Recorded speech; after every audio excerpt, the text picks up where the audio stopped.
The flight was supposed to leave at 6:15 am. Shaquille O'Neal had boarded early, not because of the championship rings or the $400 million or the 4 decades of being the most recognized man in any room he walked into, but because he always boarded early on commercial flights.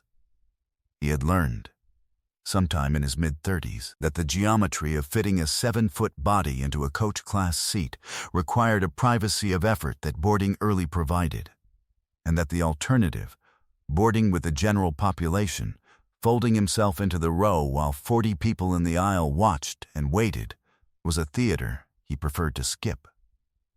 He had booked 2 seats on the aisle. He was in 14C and 14D. He had a window shade to lean against and enough room, if he angled correctly, to sit without his knees in someone else's row. He was wearing a hoodie. Gray, plain, no logo. The kind of garment that exists because comfort is a legitimate reason for a garment to exist. The hood was up. He had been awake since 4 am. The hoodie was not a statement. It was 4 am. He was reading something on his phone when she arrived. Her name tag read Mara. She was somewhere in her mid-40s, with the particular posture of someone who has been managing the logistics of a contained aluminum space for long enough that managing has become indistinguishable from who she is. She stopped in the aisle at row 14. She looked at him. She looked at the hoodie. She said, not quietly, not privately, in the tone of an instruction delivered to a non-compliant object rather than a person, "Sir, hoods are not permitted to be worn pulled up during boarding. That comes off, or you get off the plane." The 3 people already seated in nearby rows heard this. The 2 passengers just arriving in the aisle behind her heard this. Shaquille O'Neal lowered his phone. He looked at her. He said, in the same tone he had used for the doorstep at Lakeview Terrace, and the front desk at the Harbor View, and the membership entrance at the Meridian Club, the tone that is not a reaction, but a response. "Good morning." She said, "The hood. Sir, now," he said, "can you show me where in the airline's policy it states that hoods are prohibited during boarding?" She said, "I don't need to show you the policy. I'm enforcing it. Hood down or I'll have you removed." He said nothing. He lowered the hood. He looked back at his phone. She moved on.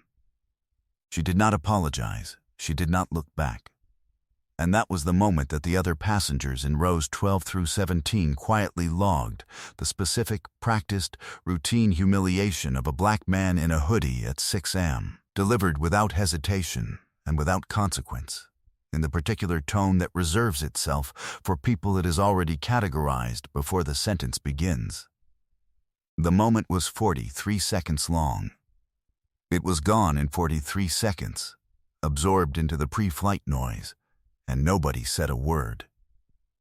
But before you understand what happened 47 minutes into that flight, when a passenger in row 21 looked up from her magazine and went completely still, there are 3 things already in place that morning that you need to see. The first was a piece of paper. Not a policy document, not a complaint form, a child's drawing, folded into a small square and tucked into the front pocket of Shaq's carry-on bag, put there by his youngest daughter the evening before. It showed a very tall stick figure with a smile, and next to it a small stick figure with curly hair. Beneath them, in the unsteady printing of a 6-year-old, "Dad come home safe."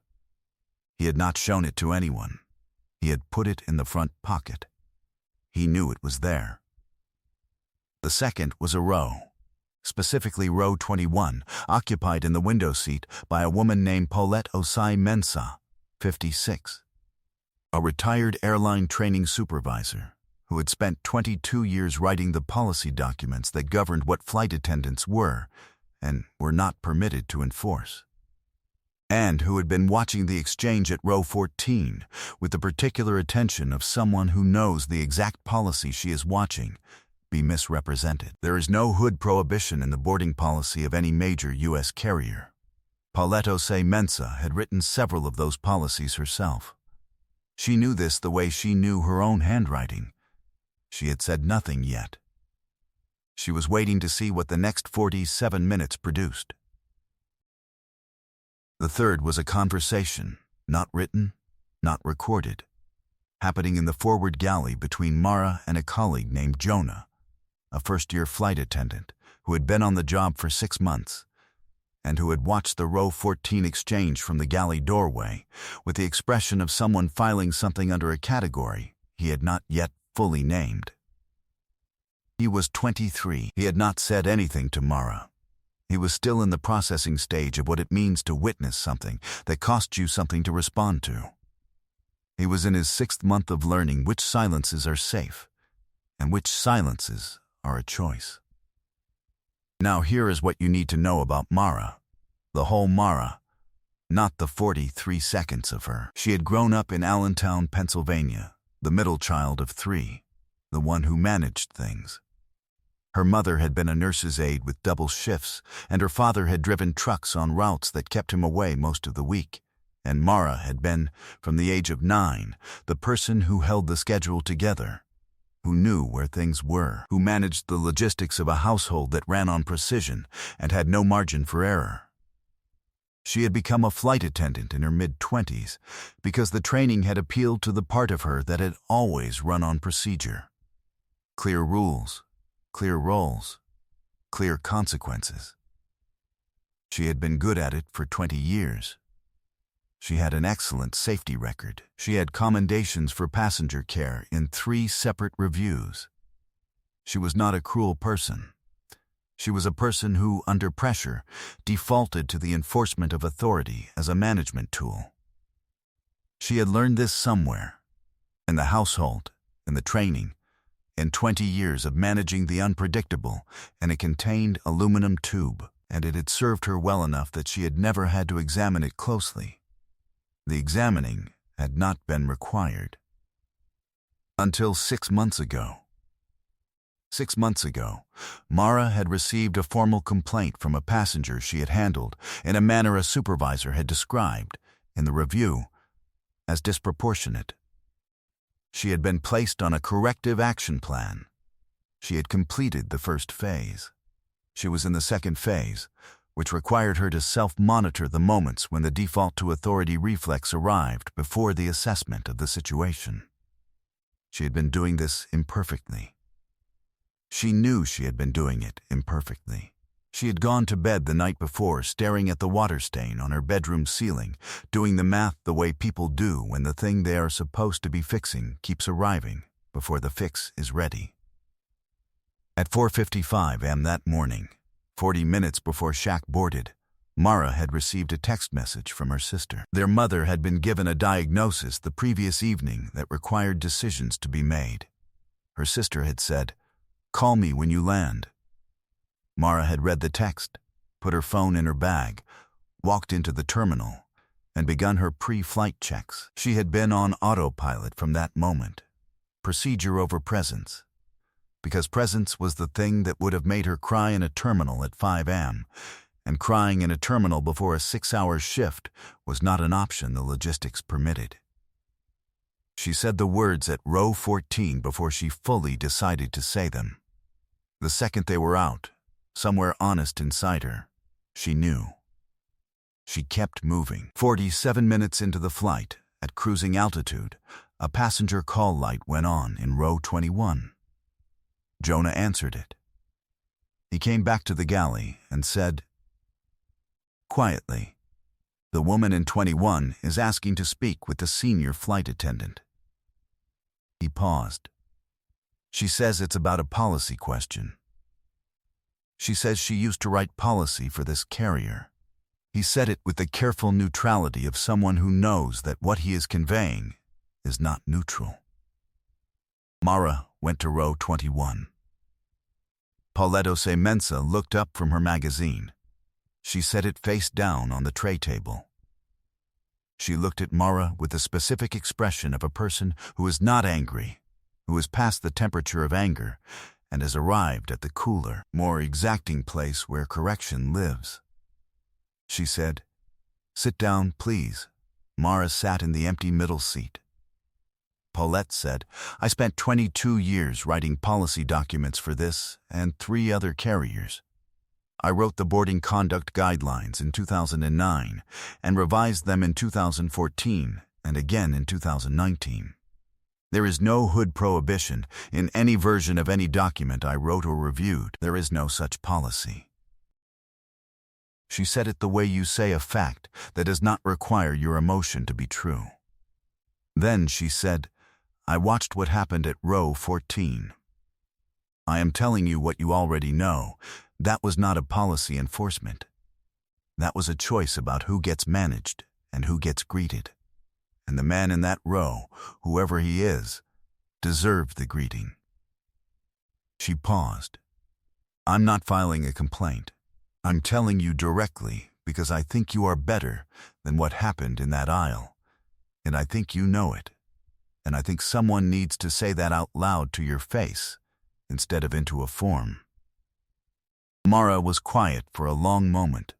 She said, My mother got bad news last night. Paulette said, I'm sorry about that. That's real. And it's hard. She said it without using the bad news as an explanation for what happened at row 14. She held both things. She let them both be true. She said, None of that changes what I saw. But it does change what I think you need right now, which is probably not another form. She picked up her magazine. She set it back down. She said, When you land, go call your sister. The rest can wait. Mara stood up. She looked at the magazine cover for a moment. She said, Which row is he in? Paulette said, 14, aisle. You are going to have to wait just a little longer before you hear what was said at row 14, because there is something you need to understand first about what Shaq was doing for those 47 minutes, while the flight moved at 38,000 feet toward a city that did not know what was on the plane. He had pulled the hood back up, not as defiance. Mara was long gone, and defiance had never been the point. He had pulled it up because it was still essentially for him in his body, and the hood was still a comfort garment, and the disrespect of the aisle had not changed the temperature of the air or the earliness of the morning. He had the drawing from his daughter in the front pocket of the bag under the seat. He knew it was there the way you know certain things are there, not by looking, but by the quality of the weight. He had been thinking about Jonah. He had seen Jonah in the galley doorway during the row 14 exchange, the expression on the young man's face. The particular expression of someone watching something and computing the cost of responding. He had filed it the way he filed the ballet flat on the recreation center stairs, and the name on Doretha's locker, and the masking tape name in his wallet. He did not know what to do with it yet. He was waiting to see what the next several hours produced. Mara came down the aisle at 7:42 a.m. She stopped at row 14. She stood in the aisle, she said, not quietly, not hurriedly, at the same volume as her earlier instruction, so that the passengers in rows 12 through 17 could hear it the same way they had heard the first exchange. Sir, I owe you an apology. What I said during boarding was not a policy. It was not appropriate. I am sorry. He looked up from his phone. He looked at her face. He had spent 52 years learning to read the thing behind the thing, and what he read in her face was not performance and not procedure. It was the specific expression of someone who has just had something true said directly to them and is still inside the feeling of having heard it. He said, Thank you. She said, I have something going on personally that's... She stopped. She said, That's not an excuse. I just want you to know I'm aware of what I did. He said, I hope whatever you're dealing with gets easier. He said it the same way Paulette had held both things. The apology real, the hard morning real, neither one canceling the other. She nodded. She moved on. The passengers in rows 12 through 17 had heard this. Some of them looked at each other. None of them said anything. But something in the air of that section was different, slightly rebalanced, the way the air of a room changes when a thing that was wrong is named out loud and addressed by the person who got it wrong. Jonah, in the galley, had heard it from where he was standing. He set down the cup he was holding. He picked it back up. He thought about 6 months of silences, and which ones had been safe and which ones had been a choice, and what kind of person he was building himself into one flight at a time. He made a decision. It was small. He walked to row 14, holding nothing, no service purpose, and said, "Sir, can I get you anything? Coffee, water, whatever you need." He said it the way Mrs. Fortuna had said goodnight, not as a transaction, but as a practice. Shaq looked at him. He said, "Coffee, black." He paused. "And what's your name?" Jonah said his name. Shaq said, "Jonah, thank you." He said the name the way his mother had always said names, using it, not just recording it, making it a signal that the person behind it had been registered as a person. Jonah went back to the galley. He stood at the coffee maker and thought about the 6-month version of himself who had watched the row 14 exchange from a doorway and filed it without acting. He thought about the 43 seconds. He thought about what those 43 seconds cost the person they were delivered to, and what it cost Jonah to observe them without intervening, and whether those were the same cost or different ones, and what that difference meant about who he was going to be on the next flight, and the one after that. He brought the coffee, black, no sleeve because Shaq's hands were large enough that the sleeve was beside the point. Now here is the part that nobody on that flight was in a position to see. There is a foundation. It has a name that does not contain Shaq's name, because the naming was never the point. It funds workforce development programs for people entering the service industry, flight attendants, hospitality workers, healthcare aides, the category of job that requires the management of other people's comfort, and which receives, in most training programs, significant instruction in procedure and almost none in the human cost of procedure, misapplied. The foundation had been running for 3 years. In its 3rd year, it had added a module to its training curriculum, a 40-minute session on what Lucille had always called paying the full price of being in a room, not as a slogan, as a practice, with specific scenarios, specific tools, specific language for the moment when the authority reflex arrives before the assessment. The module had been developed in consultation with a retired airline training supervisor whose name, in the Foundation's documentation, appears as P.O.C. Mensa, contributor. She had been approached by the Foundation 8 months before the flight. She had agreed because she had spent 22 years writing policy and had come to believe that the policy was the structure and the human cost was the room, and that you could not build the room from the policy alone. Paulette had not known, when she agreed to contribute, that the Foundation's principal was the man she would one day watch being told to remove his hood at 6 a.m. on a flight she happened to be on. She knew it now.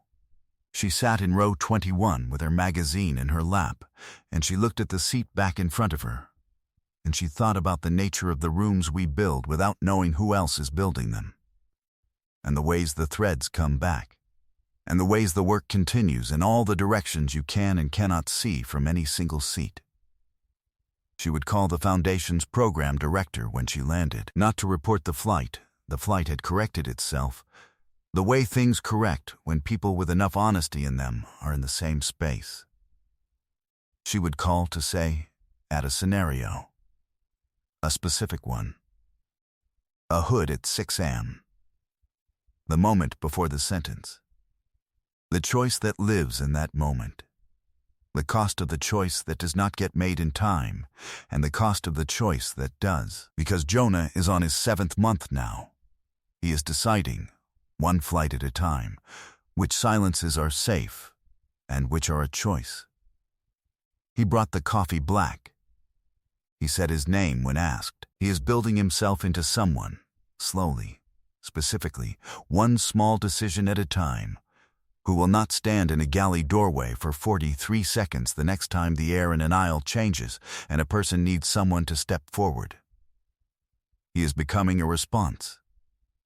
The child's drawing is still in the front pocket of the carry-on bag. Dad come home safe. He came home. He told his daughter about the flight. Not all of it. She was 6, and 6 has its own curriculum. He told her the part about the coffee. He told her about Jonah. He told her that sometimes the best thing you can do on a hard morning is say someone's name like you mean it, and bring them what they asked for, and ask them what it is they need. She said, "That's just being nice, Daddy." He said, "That's the whole thing, baby. Drop a comment and tell us where you are watching from. And have you ever watched something happen in a public space and had to decide whether to say something?" We read every one. If this story reached you, let the like button carry it, not for the algorithm, because Jonah is on his 7th month and making better decisions than his 6th, and he deserves to know it matters. Subscribe to this community if you haven't yet. Every person here makes the next story possible. The next one is already waiting. We will see you there.